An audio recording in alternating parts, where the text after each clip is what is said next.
Boa noite e sejam bem-vindos a mais uma live do Observatório Nacional da Advocacia. Hoje contamos com a presença do advogado Sérgio Couto, ex-presidente da OAB do Pará e ex-conselheiro federal da OAB Nacional, o doutor Mário Paiva e o presidente do Observatório, Mário Davi Prado Sá. Os doutores estão em Belém, do Pará. Eu sou Raquel Paiva e vou mediar nossa conversa de hoje daqui de Minas Gerais. Boa noite, doutores. Boa noite. Boa noite, Raquel. Boa noite, Raquel. Tudo bem? Tudo bem. Para mim, para o Observatório, é uma honra a nossa terceira live. Parabéns à produtora, parabéns a você que vai ancorar e também aos nossos convidados. O Observatório recebe hoje um dos maiores advogados do Brasil, o doutor Sérgio Couto. Aliás, diga-se de passagem, o presidente dos presidentes, ex-conselheiro federal, um dos grandes advogados brasileiros. E um não menos importante, o doutor Mário Paiva, uma das maiores lideranças da jovem advocacia, tá? Que nós temos o maior prazer em recebê-los aqui no Observatório. Boa noite a todos. É verdade. Bom, hoje nós vamos conversar sobre vários tópicos muito relevantes, mas o primeiro assunto que a gente vai discutir é o polêmico Quinto Constitucional. O Quinto Constitucional, previsto no artigo 94 da Constituição Brasileira de 1988, é um dispositivo jurídico que determina que 1/5 das vagas dos tribunais regionais federais, tribunais de justiça e tribunais superiores e regionais do trabalho sejam preenchidos por advogados e não por juízes de carreira. O Observatório fez uma pesquisa com 10.444 advogados sobre vários tópicos. Vocês podem conferir essa pesquisa no nosso canal no YouTube ou na nossa página do Facebook.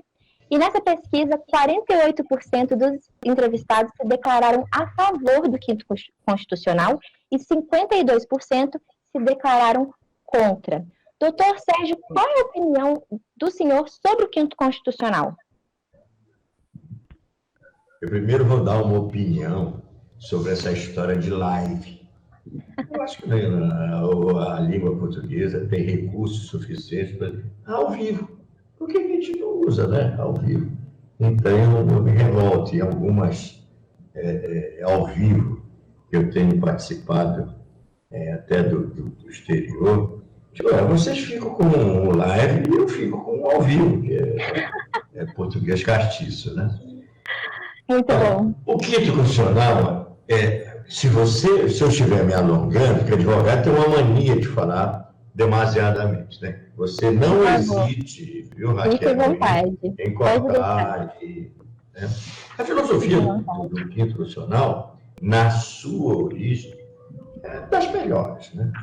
Ou seja, levar aos tribunais a experiência de quem está do outro lado do balcão.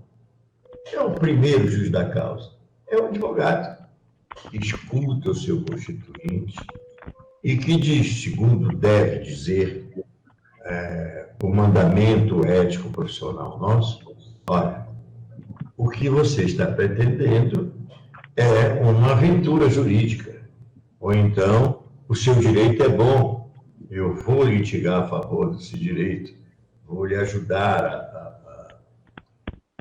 recompor ou garantir o seu direito ameaçado ou postergado. O grande problema nessa história é que o Quinto Constitucional, no modelo brasileiro, ele sofreu uma espécie de deflação, ou melhor, inflexão, melhor diria, deflação, pensa logo em questões econômicas. Uma inflexão conceitual.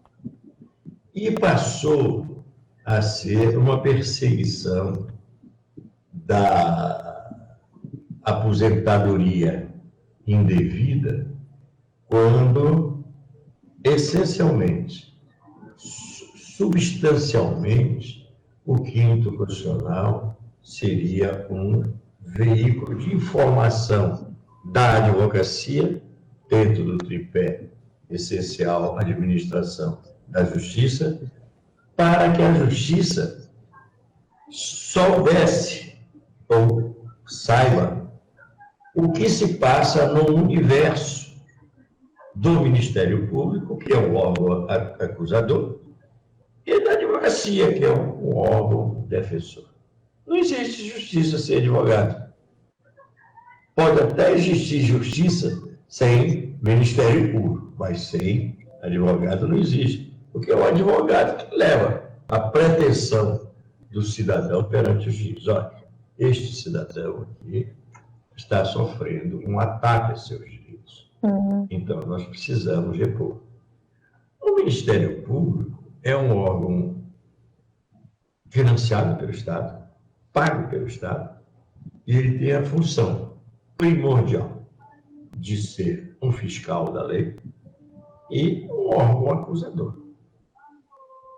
Não nós, advogados. Nós temos na nossa banca, né, que nós falamos, acesso à intimidade das pessoas. Coisa que jamais você diria, até para um amigo ou para uma amiga, você é obrigado a falar para o advogado. Então, para o advogado, para o médico e para o padre, não se pode mentir. E somos nós, que somos os tradutores destas pretensões, desse universo incomensurável da humanidade que está dentro de você, está dentro dos dois Mários, né? Aliás, está dentro de qualquer um. Nós somos iguais, sim, a semelhança divina. Nós somos incomensuráveis. As razões humanas não são limitadas, são tão grandes quanto Deus nos fez a imagem e semelhança dele. Então, eu acho que o quinto constitucional está um pouco deteriorado no seu conceito preliminar, no seu conceito original. Mas eu acho válido. Muita gente está contra, né? Você acabou de falar que bem dividido, né? 48 contra 52 assim, bem... É realmente polêmico, porque existem vários motivos, né? Contra e a favor. Isso. Mas a ideia, a inspiração, o substrato é bom. Mas o senhor acha que isso se perdeu no processo? A intenção a qual o quinto foi criado? Como a filosofia com que foi, a ideia com que foi concebida, ela descaiu para uma decomposição dessa ideia original, na medida em que talvez seja também um erro até de concepção. Eu acho que o quinto constitucional não pode ser perpétuo, ou vitalício.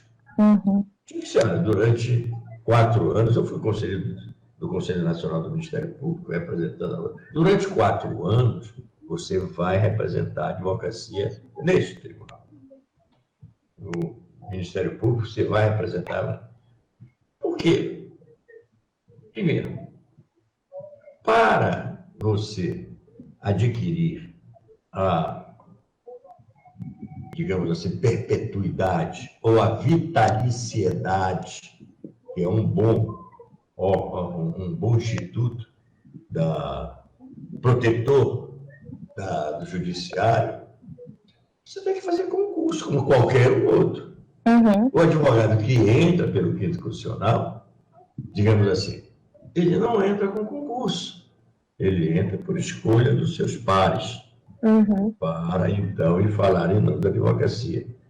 Então, já aconteceu casos, por exemplo, aqui em Belém do Pará, em que o advogado novinho foi levado ao quinto constitucional e ele passou até a se entender como magistrado, gozando de todas as garantias da magistratura. Você tem passado lá pelo interior do Estado, as agruras de tudo, sem ter prestado concurso. Ele fez mau uso, né, desse benefício.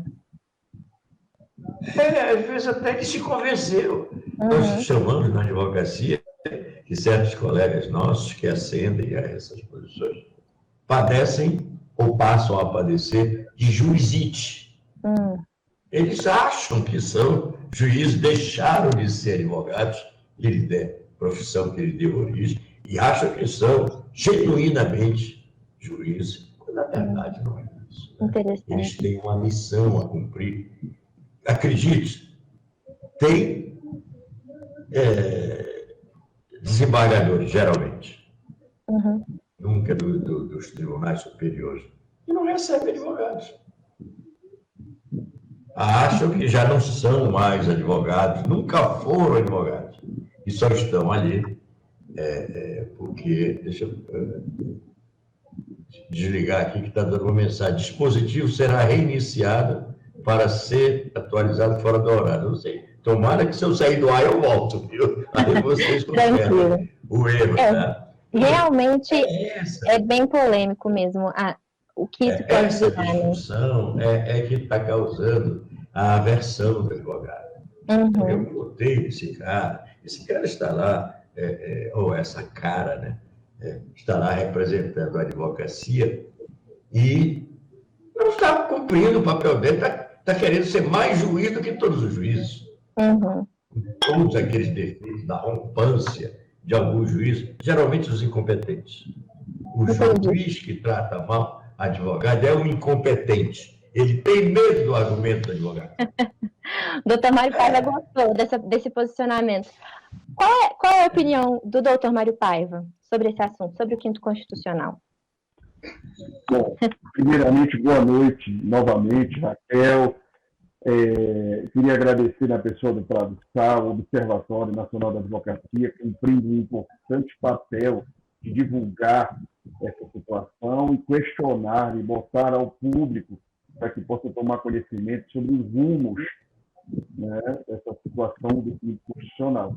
E, é claro, o nosso eterno presidente Sérgio Couto, sempre lembrado, principalmente para aqueles que viveram a época que ele era presidente da Ordem daqui do Pará, como um dos maiores, se não o maior presidente que a OAB do Estado do Pará já teve, inclusive com alguns depoimentos aqui no chat em relação a isso. Um presidente que confrontava, um presidente que realmente vestia a camisa da OAB. E nós estamos sentindo, como advogados um pouco mais jovens, essa garra que o doutor Sérgio tinha e que era comentada, a questão das portas abertas, e essa garra que esse presidente dava aqui, que hoje nós estamos sentindo muita falta em todas as OABs, então, por onde a gente passa. Nós precisamos muito de um presidente que defenda as prerrogativas, de um presidente de uma instituição forte, principalmente agora que vem sendo atacada a nível nacional, como está sendo. Então, hoje, mais do que nunca, nós precisamos de uma OAB realmente representativa, que possa defender os advogados. E isso passa pelo quinto constitucional. O quinto constitucional, como bem observou o doutor Sérgio, é uma ferramenta maravilhosa, uma ferramenta fantástica que está à disposição dos advogados para que seja oxigenado os tribunais, com ideias novas, advindas da advocacia. E uma situação que já vem desde a Constituição de 1934, 1934, já vem há mais de 80 anos, só que, como o doutor Sérgio fala, o homem modifica institutos belíssimos. Então, o que a gente tem visto aqui, infelizmente, é uma ferramenta maravilhosa a serviço da advocacia, a serviço da justiça, e que o tempo e as pessoas, infelizmente, conseguiram, vamos dizer, tirar aquele brilho, tirar aquele objetivo principal do que é o quinto constitucional. Infelizmente, um homem fez com que o quinto constitucional ficasse enfraquecido. E aí, enfraquecendo o quinto constitucional, enfraquecendo a OAB, as pessoas começam, os advogados, começam a dizer pura e simplesmente, não, eu não quero saber de OAB, não quero saber do quinto constitucional, e acaba se desgostando dessa figura. Uma figura, como digo, importantíssima e fantástica, criada no século passado.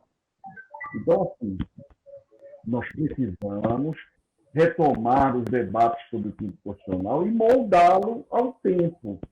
Nós precisamos moldar o crítico constitucional ao tempo de hoje. Qual que seria a ter aquela qualidade, aquele vigor de oxigenação e inserção dos advogados nos tribunais em todas as suas instâncias.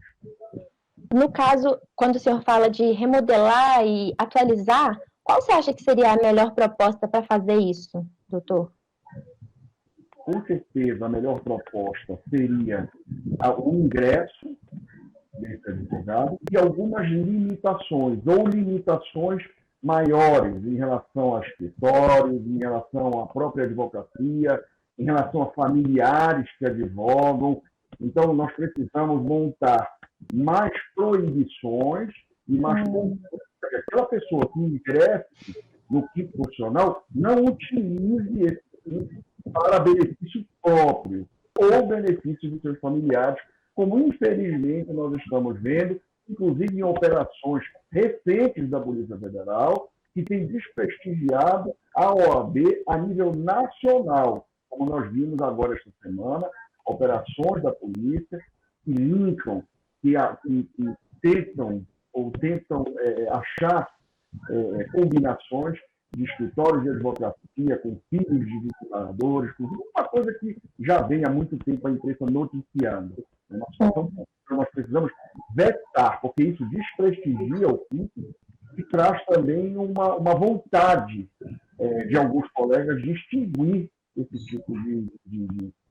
tipo de situação maravilhosa para a advocacia. Só engrandece a advocacia, mas um homem, infelizmente, meu amigo Prado, o presidente Sérgio Couto, tenta subverter, tenta tirar o brilho, tenta tirar a conotação para que aquele instituto foi criado. Então, nós precisamos resgatar esse instituto e botar as rédeas para que ele passe a funcionar como realmente deveria ser. Os advogados em prol dos tribunais brasileiros, oxigenando as ideias e as decisões. É realmente difícil confiar só na boa vontade de que o advogado não vai tomar mais do que ele tem, né? É preciso leis que regularizem as coisas. Bom, qual é o posicionamento e as propostas do Observatório Nacional da Advocacia? Dr. Mário Prado Sá, por favor, esclareça. Bem, Raquel, como é sabido por todos, o Observatório foi criado para discutir as questões que, infelizmente, a OAB virou as costas. Tá? Então, qual é a pauta do Observatório? Eleição direta para o Conselho Federal, o fim do quinto constitucional, contabilidade da OAB pelo TCU e o interstício de 4 anos para as autoridades da República retornarem à advocacia. Especificamente aqui o quinto constitucional. Ele foi colocado na Carta de 88, Raquel, pelo colega Evandro Lizzi Silva, saudoso ministro do Supremo, ex-advogado Evandro Lizzi Silva. Foi ele que fez essa proposta ao presidente da Constituinte em 88 e ela foi colocada na Carta de 88. O que aconteceu? A tese, como foi bem explanada aqui, tanto pelo Mário como pelo Sérgio Couto, muito boa, muito uma tese que realmente vai de encontro à democracia. Mas, infelizmente, essa tese ela não está mais funcionando hoje. O que está acontecendo com o quinto constitucional? Ele virou um cabide de emprego. Ele virou uma corte para os ministros. O que está acontecendo agora? Quem está sendo eleito pelo quinto constitucional? Os filhos do ministro do Supremo, o filho do ministro do STJ, o militante do PT. Moral da história, ele perdeu a finalidade. O que tem acontecido isso? E é uma brecha, mais do que tudo, é uma brecha para a política entrar dentro do judiciário. E para a gente manter uma advocacia saudável, uma advocacia consistente, nós temos que proteger o judiciário. E o quinto constitucional, infelizmente, hoje ela está sendo uma brecha para a entrada política dentro dos tribunais. E nós não poderíamos falar no quinto constitucional sem fazer uma pesquisa com os advogados. Então, o Observatório fez em 2017. Foi fornecida essa pesquisa completa, tanto para o Conselho Federal para o Conselho Estadual da OAB do Pará. Protocolizado e está na mão deles. O que diz a pesquisa? Entre 10.400 advogados e advogadas que realmente a maioria quer o fim do constitucional. Por que quer? É porque não quer o advogado? Não, é porque ele se tornou perigoso para o judiciário. E nós, como advogados, temos que proteger o judiciário. Na minha opinião, hoje, quem quiser ser juiz, quem quiser ser ministro, vai estudar e passar em concurso. Então, o observatório, aqui na nossa gestão, é contra o quinto constitucional e nós vamos fazer esse projeto.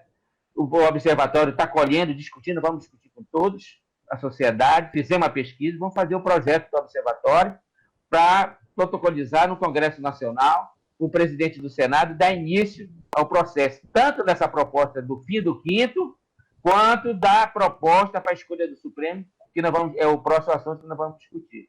Infelizmente, essa é a posição do observatório. O doutor, como colocou o doutor Mário Paiva, não acha que seria suficiente, então, vamos dizer assim, deixar as leis um pouco mais apertadas, regularizar mais os benefícios desses advogados, isso não seria o suficiente o caso e teria que ser necessário realmente o fim do quinto? Eu acho, na minha opinião, eu acho assim, tanto membro do MP e da advocacia tem que sair dos tribunais. Por outro lado, o judiciário não precisa mais de advogado e membro do MP em suas fileiras, em suas composições. Não há mais necessidade. Hoje o judiciário, está aí o doutor Google, não precisa mais. Basta o doutor Google, suficiente, não precisa mais de colaboração. A tese do colega Evandro, o advogado e o do MP vêm para colaborar com a justiça, não. O que eles estão fazendo hoje? Só estão verificando as suas cortes, seus interesses e ainda políticos. E essa composição ela se agrava no Tribunal Regional Eleitoral. Muito perigoso, eu vejo comportamento. Vou dar um exemplo para vocês aqui da necessidade de se acabar com o quinto. Vou dar da situação da publicidade do tempo do ex-presidente José Sarney. O José Sarney foi o presidente da República que mais nomeou membro da composição dos tribunais no Brasil. O Sarney, o advogado do Sarney, que já, se eu não me engano, já até faleceu, não perdeu uma causa no TSE, porque ele nomeava os votos. Ele caçou o governador do Maranhão, ele disse, vou lhe caçar. E caçou mesmo o Jacques Soubart, se eu não me engano, o que ganhou dele numa disputa lá. E ele nunca o José Sarney, através do seu advogado, perdeu uma causa nos tribunais. Por que não perdeu? Porque ele foi o presidente que mais nomeou os membros das composições do tribunal. E o que a gente verifica? Eu sou militante, eu verifico, eu vou no dia a dia, vou no STJ e vejo o Supremo. A situação do que? Como nós somos tratados. Dizer que nós somos o advogado de primeira e o advogado de segunda classe. Dentro da nossa próprio representante. Eu vou contar um fato, mas não quero prolongar, para a gente dar continuidade, do que é o quinto constitucional e a necessidade de sair do judiciário, tanto advogado quanto do Ministério Público. Quem quiser ser juiz, Raquel, Mário Couto Mário Paiva e Sérgio Couto, vá fazer concurso para ir lá para Jacareacanga, para o Chuí, tá? Esse é o juiz que eu acho que deve futuramente ter um incentivo para ele avançar na carreira e chegar aos tribunais superiores, ou até no Supremo Tribunal Federal. Bom, eu acho muito importante esclarecer que, apesar de serem opiniões diferentes, né, o mais importante é ter esse debate que a gente está tendo aqui. O mais importante é que exista a discussão, porque quando se fala de um tópico é que se acham soluções para esse problema, né?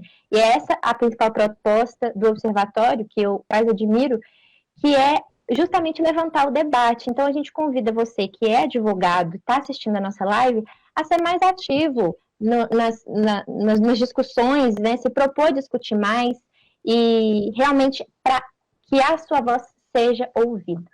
Bom, vamos para o próximo tópico, então a gente vai falar um pouquinho sobre a escolha dos ministros do STF.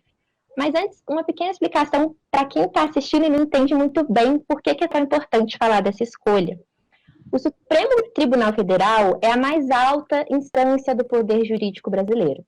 E esse tribunal é composto por 11 juízes, que são chamados de ministros. Os ministros são diferentes daqueles de ministro do Trabalho, ministro da Defesa, não confundam, que são cargos diferentes. Esses ministros são nomeados pelo presidente da República e devem ser aprovados mais tarde pelo Senado Federal. E hoje, muito coincidentemente, dia 10 de setembro, o juiz Luiz Fux tomou posse como novo presidente do Supremo. E a vice dele será a ministra Rosa Weber. Mas antes da gente falar sobre a escolha em si do Fux para o cargo, eu gostaria de perguntar aos doutores, começando pelo doutor Sérgio Couto, sobre a importância da escolha dos ministros do STF e como isso afeta a vida do cidadão. Doutor, por favor. A Corte, Suprema Corte, nós nos inspiramos na democracia americana. Nós somos quase que uma cópia do modelo de Estado americano.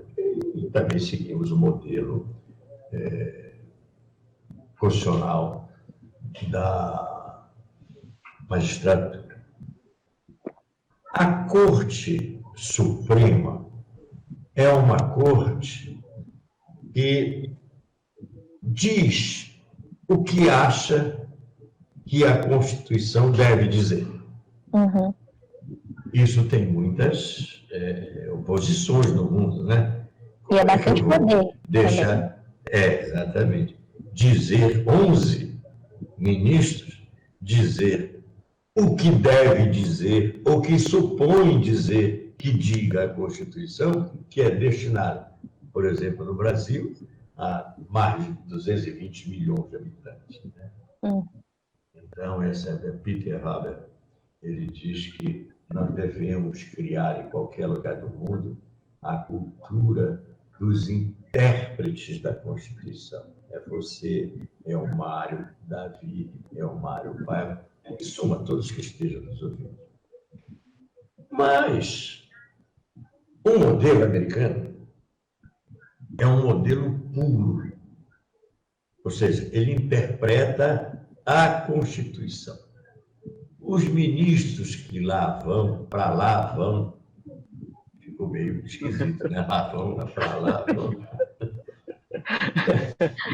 Mas eles, sério, são os intérpretes da Constituição.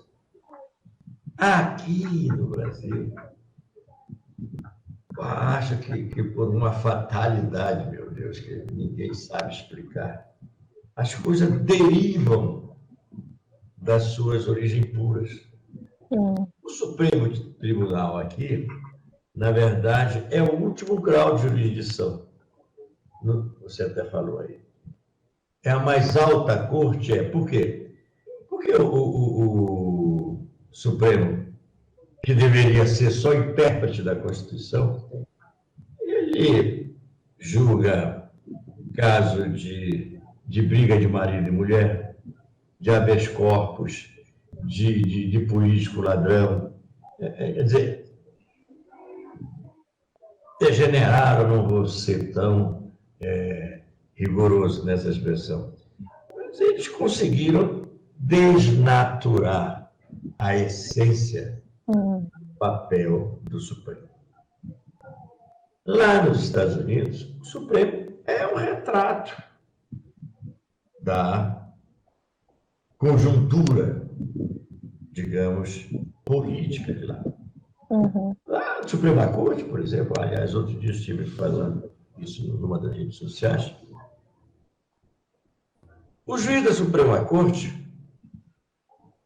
não tem limite no cheque em branco que ele saca, que ele tem, que o Tesouro Americano dá aqui. Mas não se tem notícia na história da Corte de algum juiz que tenha usado do dinheiro público para ir passar férias ali em Porto Rico, que é território americano. Aqui se vai para Portugal, se vai para... Vocês todos sabem. É complicado, né? Corrupção é complicado. Não estou falando de corrupção, estou falando, às vezes, de sinecuras. Falar em jatinho para levar o ministro da Suprema Corte dos Estados Unidos é uma ignomínia. Aqui, revoada dos ministros no final de semana para as suas cidades, em jatinho de quê? que você paga, que o Mário Davi paga, o Mário paga, e eu pagamos, que são os jatinhos da FAP. Então, essa disfunção, essa, digamos assim, degeneração, que é uma palavra muito dura, e eu concordo que eu esteja exagerando, é que faz com que a nomeação de um ministro para o Supremo Tribunal, aqui no Brasil, leve mais em conta as preferências políticas do mandatário maior da nação do que até preparo técnico dele. Isso eu não estou querendo dizer que os ministros supremos são despreparados. Não. São eles o último grau que diz, olha, o direito é esse. Uhum. Então, nós temos discussões e é um dedo na ferida o que vocês estão colocando agora. E o que fazer? Deve ser só juiz de carreira? Porque a maioria do Supremo não é de carreira. Deve ser, não deve ser. No Brasil, aliás, como no mundo inteiro, a Suprema Corte é uma corte política, porque ela trata da Constituição. E a Constituição o que é? Uma carta política. Mas o progresso da interpretação do direito diz que nesta carta política há substrato de normatividade. Então, também é uma norma. A lei não, a Constituição não é só uma carta política, é uma carta normativa também, legislativa. Então, demanda, exige, pede o conhecimento técnico do direito. Mas muitos nossos não têm. Não esqueça de me cortar quando eu estiver falando demais. Eu acho que eu já estou falando demais. Bom, eu acho que, na verdade, o senhor explicou muito bem para quem está assistindo a importância, né, desses ministros, que, no caso, foi uma coisa deturpada, né? Deveriam ser intérpretes da Constituição e não é bem assim. E eu gostaria de perguntar agora ao doutor Mário Paiva se ele acha que o atual processo da escolha desses ministros, né, mesmo antes da votação final do Senado Federal, ela é feita de forma justa. E se não, como poderia ser mais justa, talvez, representar mais o cidadão? Da mesma forma na situação do cunho constitucional, é indubitável que o Supremo Tribunal Federal tem a importância do tribunal para todo o país. São 11 ministros que realmente, muitas das vezes, determinam os rumos para que o país tome as rédeas em momentos difíceis da República. Agora, volta a situação da escolha e do procedimento. Primeiro, a Suprema Corte tem muitas causas. É preciso que haja um vetor para essas causas. Não podemos mais aceitar uma Suprema Corte que julgue penduricário, julgue pequenas causas, julgue situações relevantes. É preciso que ela retome a sua importância, diminuindo imensamente o número dos processos, assim como ocorre nos Estados Unidos. Apenas processos de grande relevância e cheguem para que é um dos fatores primordiais para que esta corte funcione bem. Apenas em causas extremamente importantes, causas que tiram realmente a Constituição. Para isso, o Superior Tribunal de Justiça, inclusive, foi criado justamente para que desafogasse sobremaneira o Supremo Tribunal Federal. E isso não ocorreu. Então, nós precisamos tirar essa cultura de recursos e tirar essa sobrecarga do Supremo Tribunal Federal. Além disso, a escolha é importantíssima. Nós vemos aqui membros do Supremo, do passado, do presente, em escolhas extremamente delicadas, em situações extremamente delicadas. Então, nós precisamos rever esse ingresso no Supremo Tribunal Federal. Seja através, eu sempre acho que os advogados devem ser galgados, sim, a estes postos. Porque a advocacia é muito dinâmica. A advocacia, como sempre, como a palavra sempre pede, oxigena, tribunais sim. Então, nós precisamos sim que a advocacia participe dessa população. Agora, como houveram várias deturpações em relação à escolha, em relação aos procedimentos, nós precisamos sim, rebater e discutir, conforme o Observatório Nacional da Advocacia, colocar esta matéria em público e mudar a legislação e o ingresso dessas pessoas nesses cargos tão importantes para o direcionamento do país. Interessante. E, assim, os senhores acham que essa escolha ela é muito dividida politicamente, ou ela realmente representa os cidadãos, ou ela é mais uma manobra política? Eu abro essa pergunta aí a qualquer um dos 3 advogados que queiram responder. Ela, assim, a escolha dos ministros, ela é democrática, vamos dizer assim, ou ainda é muito mais você faz isso por mim, que eu te dou esse cargo, ou eu te dou esse benefício, e você entra lá e tá. Como que é? Muito partidário? Bem, Raquel, essa eu vou responder.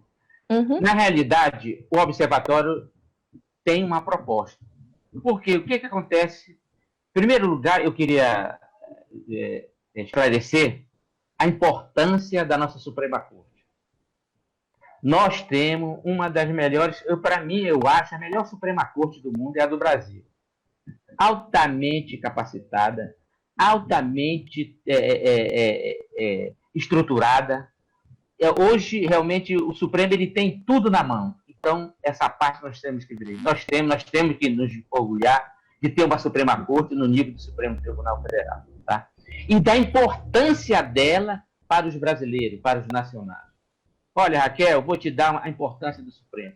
Eu vou te dizer, para mim, nos meus 33 anos de advocacia, a decisão mais importante que o Supremo tomou, agora recente, para mim, essa decisão foi a mais importante, porque essa decisão, ela não só fez justiça, ela salvou vida e está salvando.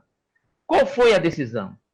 A que determinou e que reconheceu a competência dos Estados-membros e dos municípios brasileiros em baixar os decretos da pandemia. Olha, Raquel, não sou médico, não sou da área de saúde, mas eu vou te dizer uma coisa.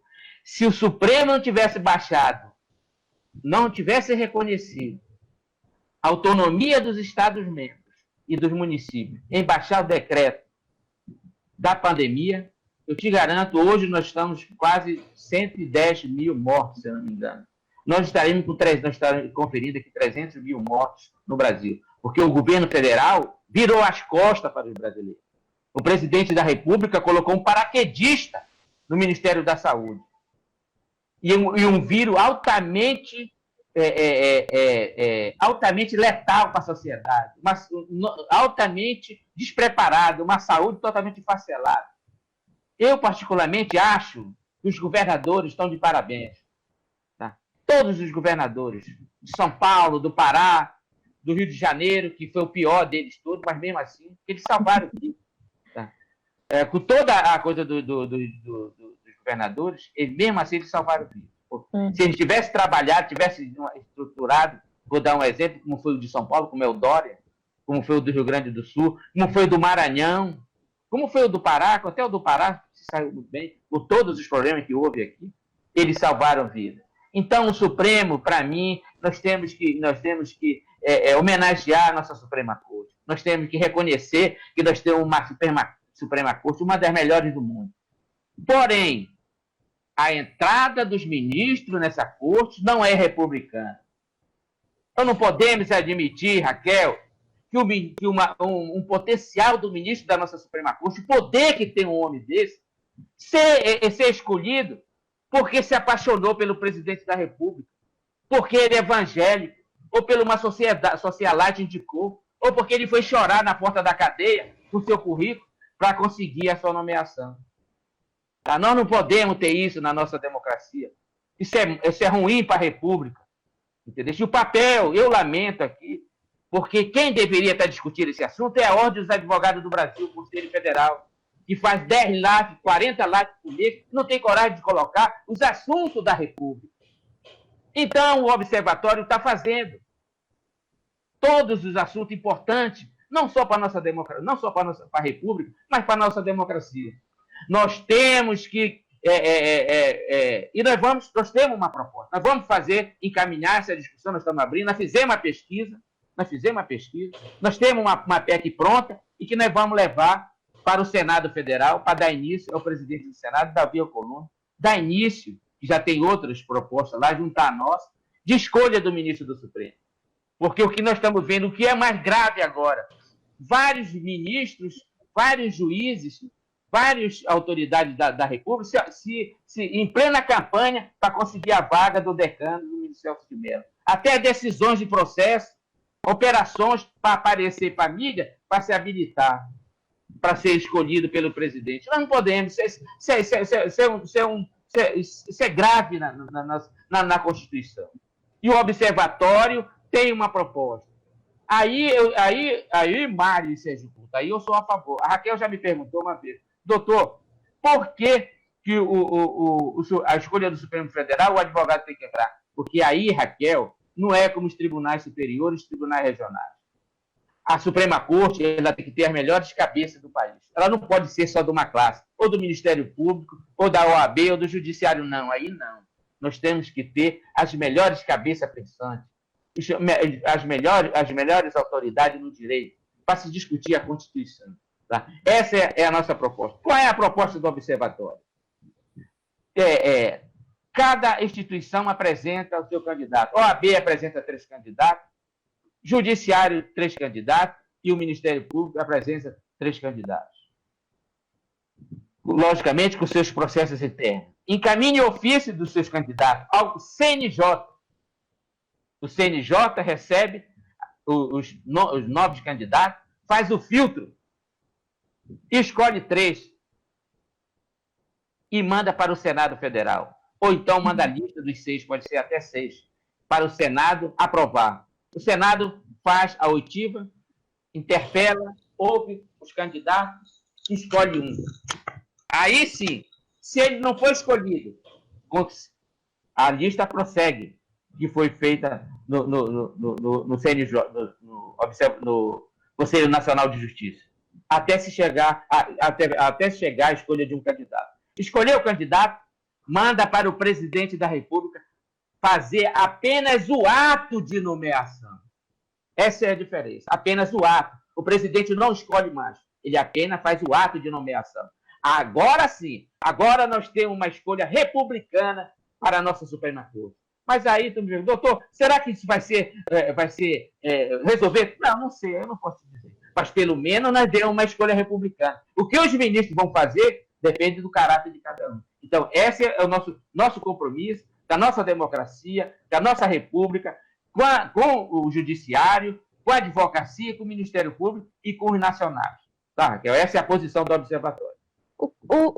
Eu gostaria de saber o que o doutor Sérgio Couto acha dessa proposta. Você acha que ela seria boa ou que ela seria até funcional?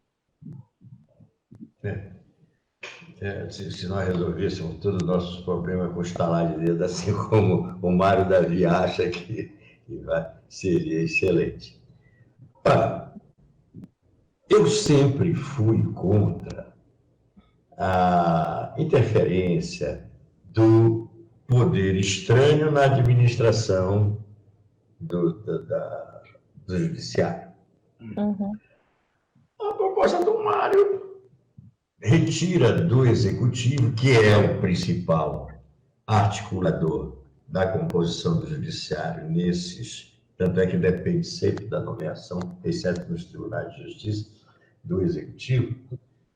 Mas eu acho que a situação, além de extremamente complexa, né? Disse certa vez o Winston Churchill, democracia é o pior regime que tem, mas não existe outro melhor.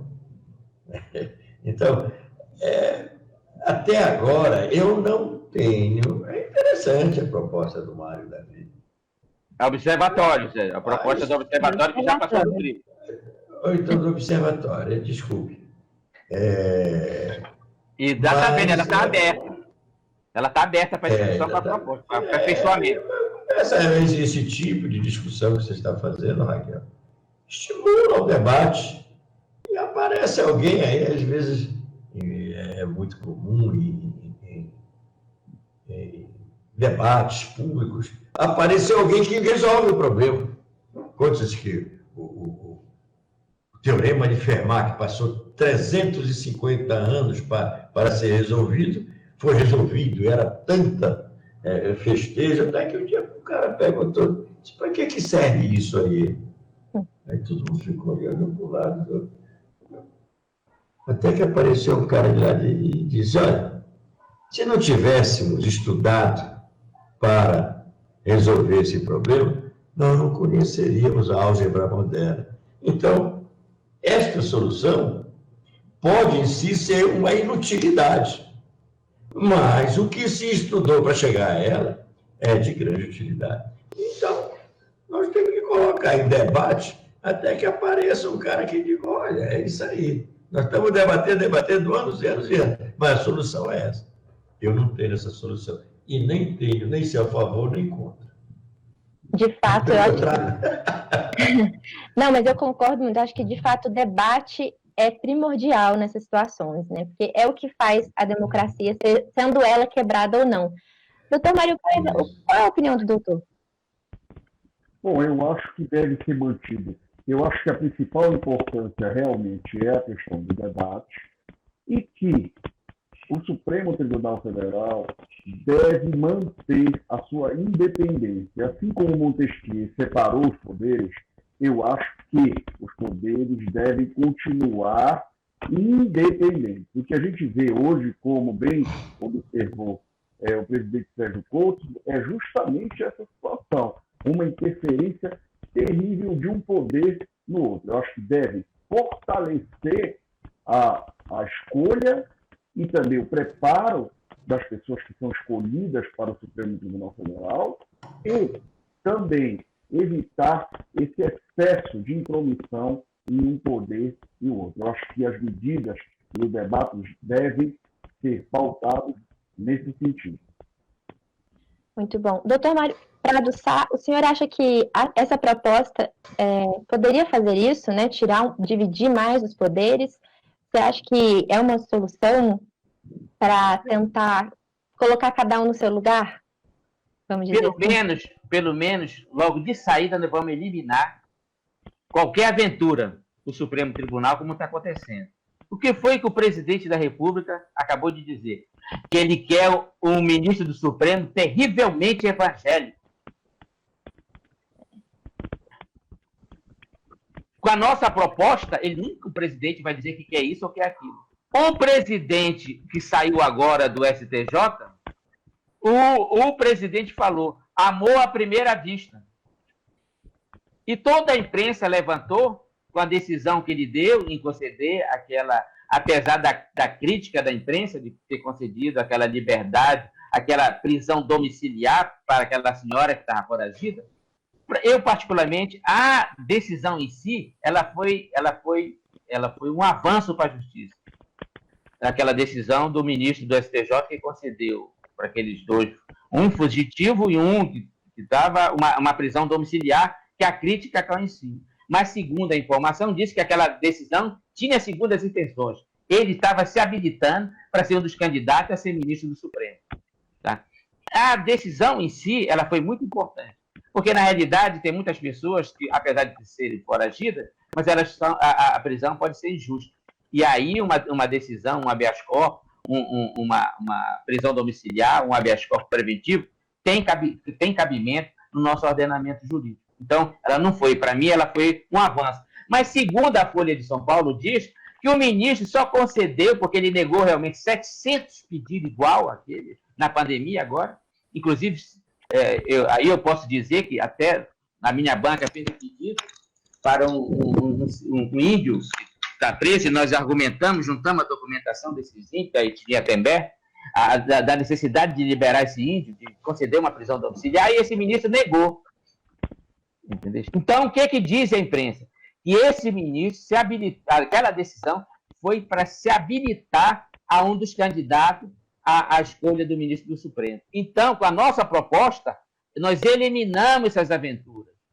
Agora, essa decisão que concedeu, essa da Lava Jato, que concedeu, a imprensa carioca, o juiz que concedeu, se posicionou firme para o presidente da República para ser um forte candidato, como o Sérgio Couto, o Sérgio Moro, o exemplo do Sérgio Moro.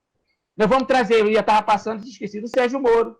O que fez o Sérgio Moro, com segundo a imprensa? Se habilitou numa causa de repercussão para se tornar um candidato. E só não chegou ao ministro do Supremo porque realmente a política interviu na trajetória dele. Mas, segundo a imprensa, segundo a informação, ele fez a campanha dele toda em cima do processo de um ex-presidente.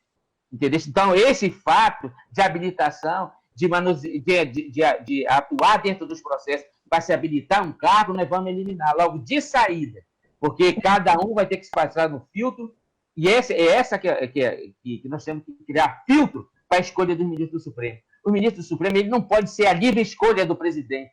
Não pode, não tem condições. Então, a nossa proposta, o que é? É uma proposta o Senado e o Congresso discutir. Logicamente, eles vão modificar, vão fazer, mas a estrutura é essa. Como nós temos a nossa proposta do Observatório, que foi acolhida pela OAB da eleição direta. Porque todo mundo... Como que nós vamos fazer eleição direta se tem que modificar a lei? Negativo, apenas o provimento. Porque a escolha vai permanecer pelo Conselho. Apenas os candidatos vão passar pelo filtro de 1.300.000 advogados. Foi agora aprovado pela comissão a nossa proposta. Ele não reconheceu, eles não tiveram a hombridade de dizer que a proposta era do Observatório, mas a metodologia todinha é nossa e nós vamos defender agora no plenário a proposta do Observatório completa, que é 3 votos por unidade da federação. Quem tiver mais votos por unidade será aclamado presidente do Conselho Federal. Simples, como o Sérgio falou. Simples. Quanto tempo já estamos aí tendo uma escolha, como nós temos o presidente agora, e particularmente o outro presidente suspendeu a mão dele 1 ano antes, se você vai ser o presidente do Conselho Federal. Tá aí, eu fui lá, me habilitei. Eu me habilitei, eles não publicaram o edital, eu fiz a minha inscrição e fui defender minha candidatura e disse para ele, está no vídeo aí. Não conheço o meu colega, não sei da sua capacidade, mas a entrada dele aqui, no momento político que está passando no nosso país, não é republicana e a República precisa da OAB. A OAB, se a OAB estiver bem, a República vai bem. Como a OAB vai mal, a República vai mal. Tá? Então, nós precisamos fortalecer e criar filtro para a escolha dos cargos, como é a votação através da eleição política. É nossa proposta. Logicamente, que vai ser proposta, não é definitivo, que vai passar pelo Congresso Nacional, que tem a obrigação de dar uma resposta para a sociedade e modificar essa escolha que nós estamos vivendo aí, antirrepublicana. Data vem. Bom, e quem está assistindo essa live pode participar, inclusive, desse debate. Deixem aí nos comentários qual é a opinião de vocês sobre todos esses assuntos que a gente está discutindo, principalmente sobre esse, que é um tema bem complicado, né? Como o doutor Sérgio Couto colocou, não existe uma solução mágica, mas o debate é essencial. Então, participe do nosso debate, fale a opinião. Agora, eu gostaria de falar um pouquinho sobre a escolha do atual presidente, né? Que tomou hoje a posse, o Luiz Fux. Mas a gente vai inverter a ordem agora, começando pelo doutor Mário Prado.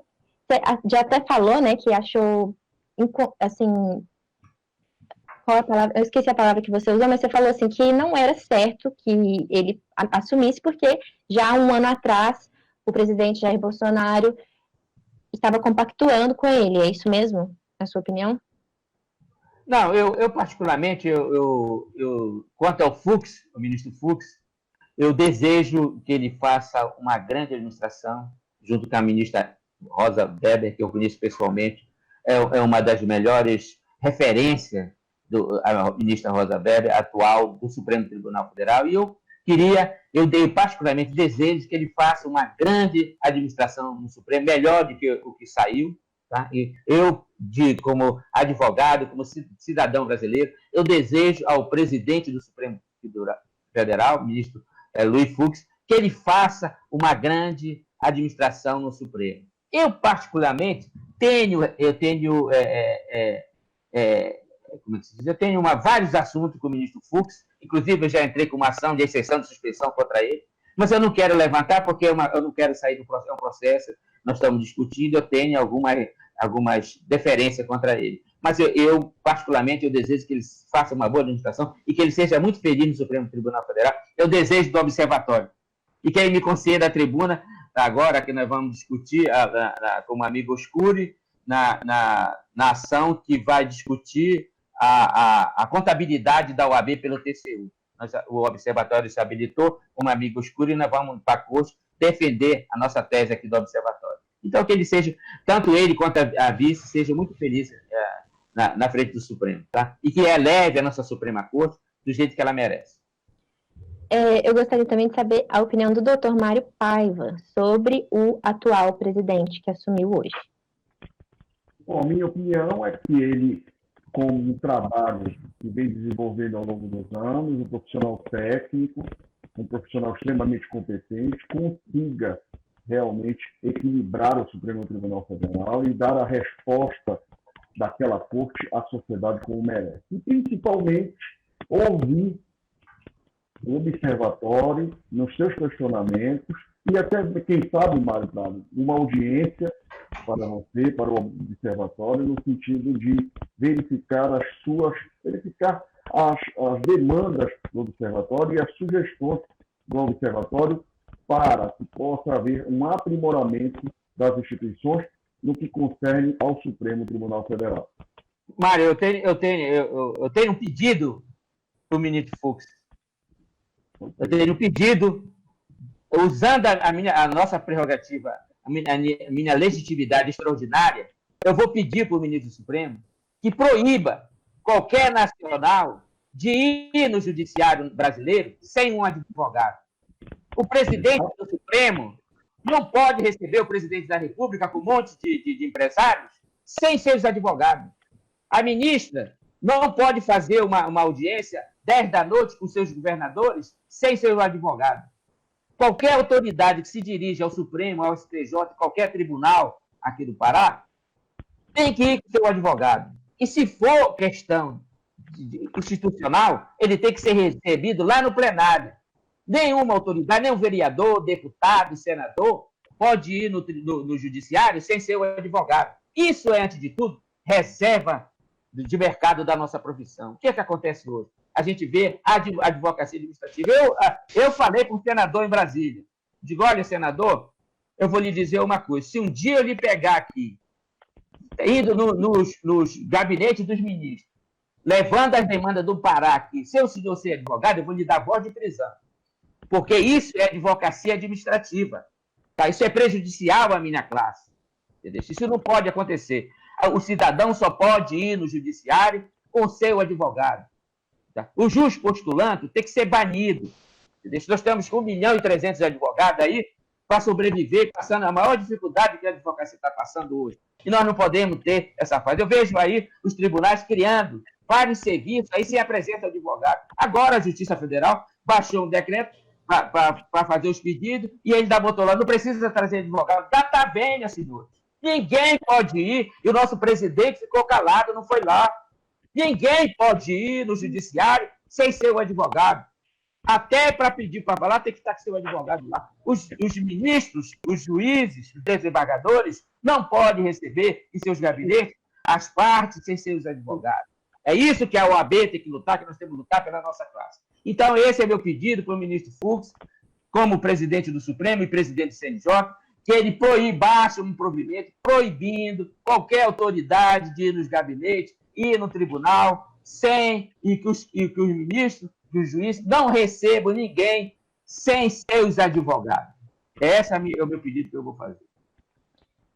Muito bem colocado. Bom, eu gostaria de ouvir agora a opinião do doutor Sérgio Couto sobre o Luiz Fux, sobre a sua presidência e tudo que foi falado até agora.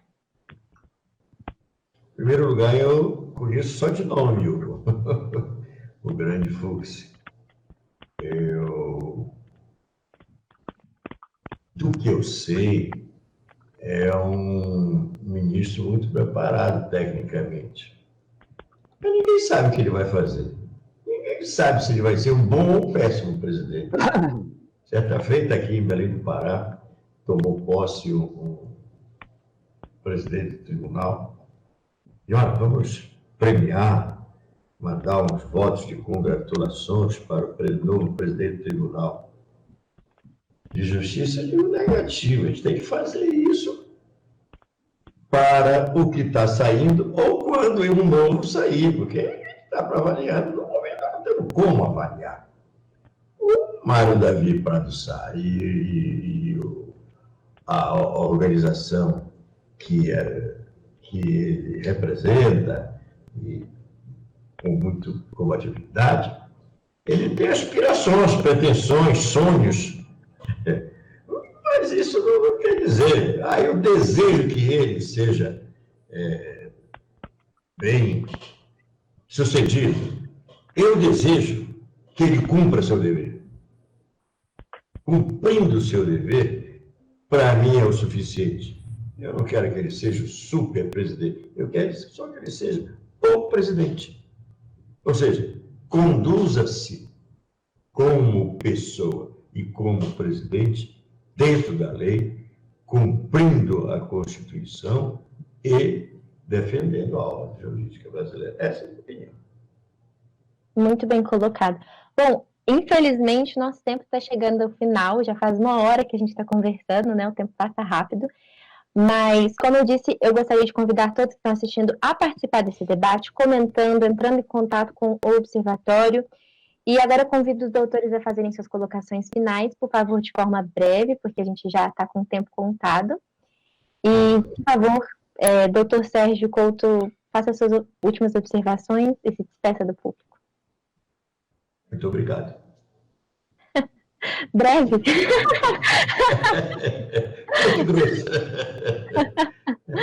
Bom, muito obrigada pela sua participação hoje. Realmente foi muito bom.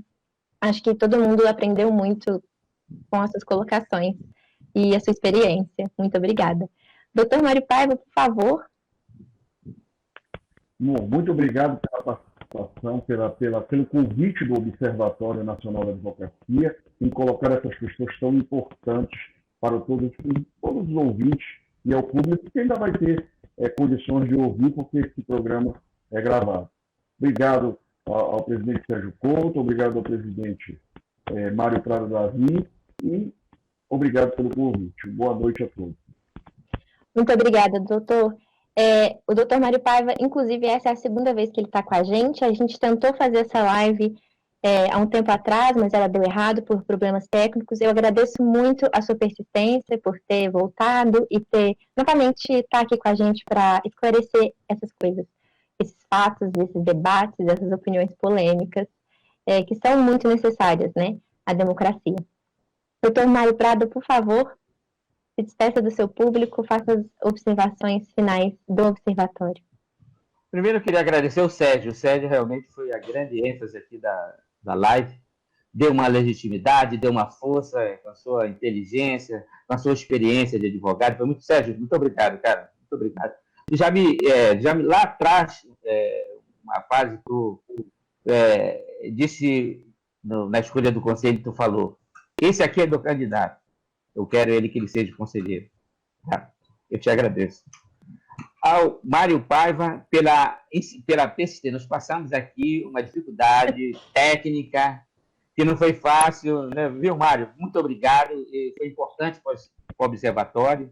Tá? Raquel, parabéns, Raquel, pela boa intervenção. Parabéns ao Observatório. Eu sei que o Observatório vai te perder logo, porque realmente a Globo ou a CNN vai te levar. Mas agora, parabéns aí, tá? E agradecer a todos os colegas que assistiram aqui o Observatório, tá? Nós vamos dar continuidade, a próxima live vai ser no YouTube, nós vamos discutir todos os temas importantes, vamos discutir meio ambiente, nós vamos discutir aqui, nós vamos criar aqui, vai ser um embrião do direito espacial, tá? Nós vamos dar início aqui, porque o Observatório vai propor para o Conselho Federal a criação da Comissão Espacial. É uma comissão que vai discutir o direito espacial no Brasil. É um novo direito, ramo do direito, que vai ser futuramente regulamentado pelo Congresso. E nós vamos sair na frente para discutir, vamos fazer uma live sobre direito espacial. Porque nós verificamos agora, caiu coisas que vieram do espaço, umas pedras, lá no Nordeste, e ninguém sabe. Foram pedir para o ministro da tecnologia, ele não sabe o que é, não sabe o que fazer. Então, mas por outro lado, a gente o que verifica, deu mais força para nós temos que discutir o direito espacial, e o observatório vai sair na frente, como sempre. E agradecer a todos, tá? A produtora, parabéns ao trabalho aí, foi um excelente, tá? O observatório agradece. Boa noite, até a próxima, Raquel. Tchau, valeu. Muito obrigada pela presença de todos. Compartilhe essa live, porque o debate é importante, espalhar informação é importante, seja você advogado ou não. Compartilhe informação, a gente está numa era em que está difícil, né, acreditar, mas o debate, a conversa é realmente o primordial. Eu agradeço por quem está aqui com a gente hoje, quem assistiu, a todos os doutores também, muito obrigado, e tenha uma boa noite, e até o próximo debate. Boa noite, doutores. Boa noite.